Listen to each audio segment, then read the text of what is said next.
Welcome to this session of literary criticism, where we would look into the essay The Hearsay of Paraphrase and find out what Brooks has to say something more about it.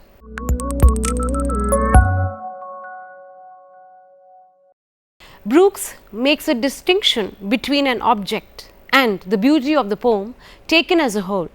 The beauty of a poem lies in the pattern which can integrate within itself to make the poem appear attractive or repulsive.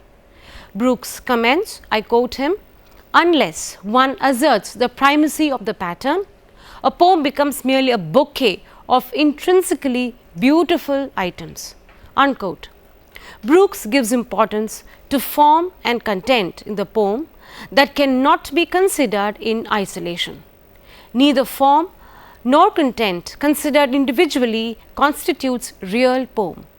Form and content, or content and the medium of expression, go together. Critics like Winters assign traditional meaning to the relationship between form and content. Winters is of the opinion that form precedes embellishments, and therefore he negates the function and meaning of the symbol. Brooks is of the opinion that the rational statement or rational meaning is not an inherent part of the poem, but it is extraneous. The universal and the ideal relations in a poem can be best expressed indirectly by means of poetic intuition. Therefore, the poem cannot be paraphrased, because when any statement which includes the meaning of the poem is removed, immediately the imagery and the rhythm seem to set up tensions with it, warping and twisting it, qualifying and revising it. These are the exact words from the text. Brooks suggests that a reductionist reading of a poem is incorrect as far as reading of poetry is concerned. The process of recapitulating a poem is similar to constructing scaffold around a building, though with a sense of purpose. It would be an error to consider such formulations to be the essence of a poem, because they lead away from the center of the poem, not toward it. The prose sense of the poem is ineffectual in revealing its internal, essential and real structure. The formulations may turn out to be one of the parts of the poem, but they would not constitute the organic whole. Generally, the act of paraphrasing could be a manipulative act, where the critic deviates from the essential task of criticism. If a critic considers the paraphrase to be the structure of the poem, he misses the inner core of the poem and treats something outside it. This assumption is disruptive to the internal order of the poem and raises the question of truth and the problem of belief. This way, the function of metaphor and meta is misunderstood or even ignored. The statement of the poem is compared with science, philosophy and theology, which is unusual and unwanted. The positive theory of poetry claims that poetic structure is significant because it possesses imaginative coherence, whereas the paraphrased content is sometimes irrelevant and demands a logical coherence. Brooks mentions that there always exists a clear demarcation between poetic truth and the truth of scientific, historical or philosophical statements. According to Brooks, the positive account of what a poem is, or what it does reveal, that the essential structure of a poem is quite different from the rational or logical structure of the statement. The structure of a poem could be compared to architecture, painting, ballet or a musical composition, where a certain pattern of resolutions and balance and harmony are developed through a certain pattern in these activities. Brooks also notices an appropriate resemblance of the structure of a poem with the structure of a drama. A drama cannot be reduced to a statement because of its very nature, which is based on action through conflict rather than statement about action. In a similar manner, the poem which moves along a pattern would include attitude and dramatic propriety.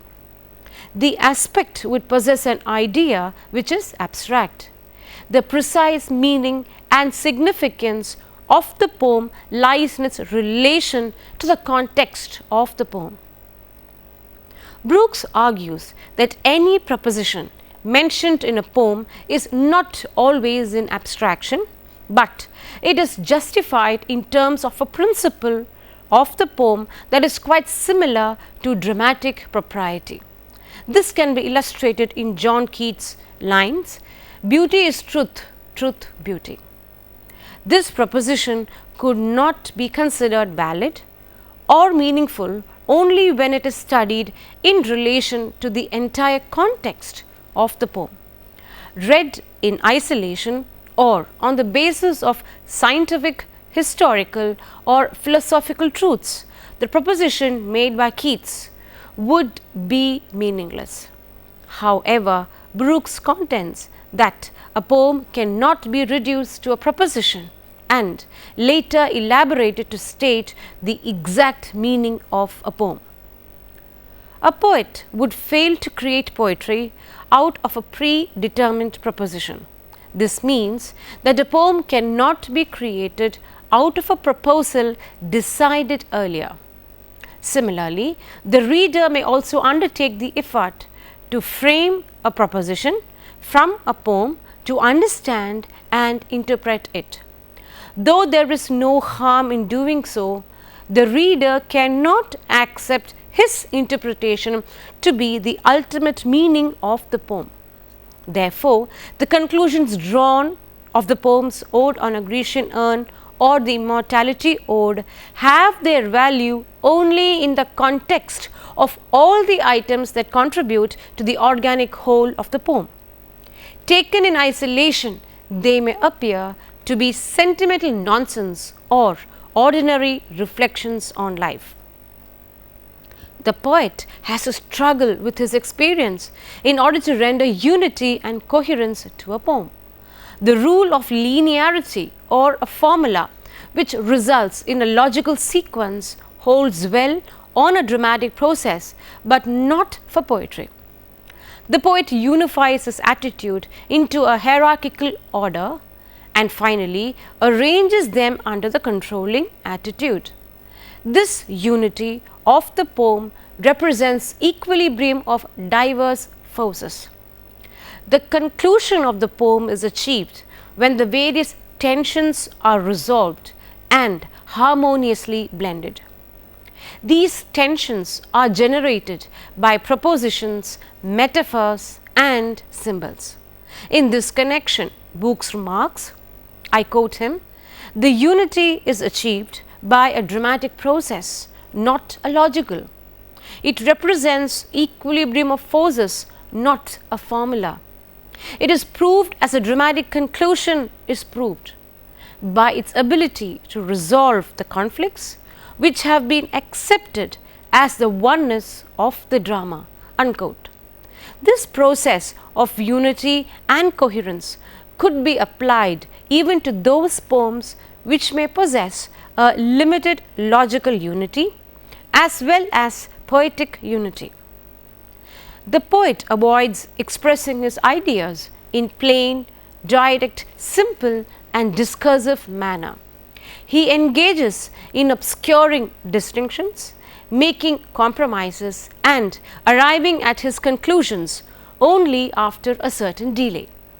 It is a general conception that these wanderings, the twists and turns of poetry are negative, but they have a positive function, which is to give birth to a structure of gestures or attitudes that form the core of the poem. Brooks remarks, the apparent irrelevances become relevant when we realize that they function in a good poem to modify, qualify and develop the total attitude which we are to take in coming to take with the total situation. Unquote. It is this structure that is found common in the 10 poems studied in the well-wrought on. The essential structure of poetry is not found in the logical order, but in a structure of order which constitutes of tensions, complex of attitudes and dramatization with the repeated use of paradox and irony. In this way, a poem written in an ironical and paradoxical mode cannot be paraphrased. It is to be noted that the meanings of the two terms, paradox and irony, should not be taken in their traditional sense, but in the sense they were used by John Donne, William Wordsworth, Lord Alfred Tennyson, Alexander Pope and John Keats in their poems. These poets have made use of irony and paradox as devices to structure their poems. In the traditional sense, irony is associated with intellectual poems and satire to amend the shortcomings of a society. But to Brooks, irony is the most general term in poetry that points out the recognition of incongruities. Irony also possesses the kind of qualification which the various elements in a context receive from the context. This kind of qualification is important in all types of poetry.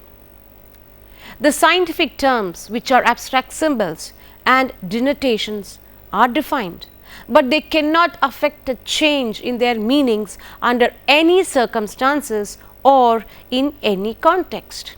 They cannot take further implications because their meanings are fixed, limited and predetermined. From the logical point of view, like the scientific vocabulary, the ideal language would possess a unique meaning wherein the relation between the term and its meaning would be unchanged. However, a compilation of poetic terms for a poem does not exist. The word a poet uses is not conceived as a distinct unit of meaning, but as a potential of meanings which has connections with groups of other words and their related meanings. T.S. Eliot too expresses the view that the aim of the poet is, I quote him, to dislocate language into meaning, unquote. Therefore, a critic cannot consider a poem to be a rational statement, but a description that involves irony. To write a poem, the poet may choose a plethora of his possessions such as ambiguity, paradox, irony, complex of attitudes, metaphor, dramatization, ironic shock and wonder, and the assertion of the union of opposites. All these characteristics taken together in a poem cannot be subjected to paraphrase and employed with simplicity.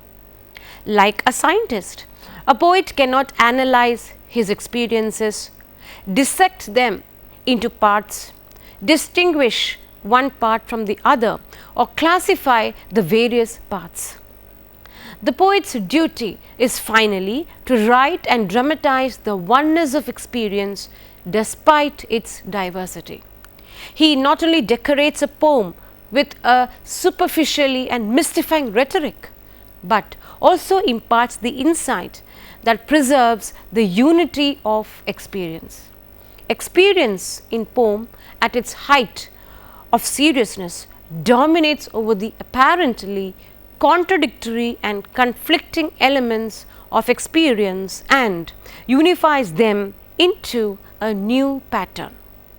Therefore, a poem is not a statement about experience or an abstraction from experience. It is an imitation of experience or what Brooks says, a simulacrum of reality, which means a representation of reality. One of the heresies, according to Brooks, is the separation of content and form, which compels a critic to judge a poem either in terms of truth and excellence of the statement on philosophical, moral, political, scientific grounds, or in terms of form and style. The concept of structure for paraphrase saves the critic from this dualism, because under the concept of structure, both form and content unite. Whatever the content or meaning of the poem, it arises from the form. In this sense of the relationship, the various parts of the poem are seen to stand to each other when irony, paradox and ambiguity are employed and analyzed in it. Let us now look into some of the similarities that we find between new criticism and formalism. Language functions in a different way in a work of literature than it does elsewhere, and the primary endeavor of the reader is to acknowledge and apprehend this special function and the role it plays in the formation of meaning. New criticism is aligned with formalism, and significant connections have been made between new criticism and Russian formalism. Both place special emphasis on the formal elements of the literary text, because these most obviously signaled the crucial distinction between literary and non-literary uses of language. New criticism considered all the literary genres, but it was poetry which most occupied them and to which they gave their complete attention. Let us now recapitulate whatever we have done so far. Cleanth Brooks coined the phrase hearsay of paraphrase. Another American new critic and poet, Archibald MacLeish, stated, I quote him, "A poem should mean but be," unquote. This means poems cannot be retold if they only are but do not mean. However, poems can be meaningful, but it is impossible to satisfactorily rephrase them. Brooks is against reductionist attempt to transform the meaning of a poem to a prose statement, just as a descriptive or thematic interpretation would do injustice to a poem. Brooks restricts paraphrase to a point in a certain context. He outrightly rejects that a paraphrase could replace a poem or capture its essence. Many poems contain propositions that are easily rephrased, but they cannot be mistaken for the inner crux of the poems. Such propositions hold true for the context of the poem taken as a whole, but not in connection with a general paraphrase. In a poem, form and content do not form a duality, which is why a poem cannot be expressed in prose form. However, Brooks does not object to the inclusion of some discursive paraphrasable statements in a classroom situation. He mentions that a poem is not a scientific proposition because a poem is a structure of gesture and attitude and enveloped by emotions. A poem is surrounded by its own poetic universe that constitutes its romantic structure. A poem's meaning is revealed not as logical abstraction, but just like dramatic effect. While meaning in drama is produced by tensions in motion, meaning in poetry is through irony, ambiguity and paradox. We have questions for you to answer that would enable you to understand the meaning of the essay. In order to understand the essay better, it would be advisable to go through these questions and attempt them one by one. I will be back with you in another session with essays by other critics. Until we meet, thank you.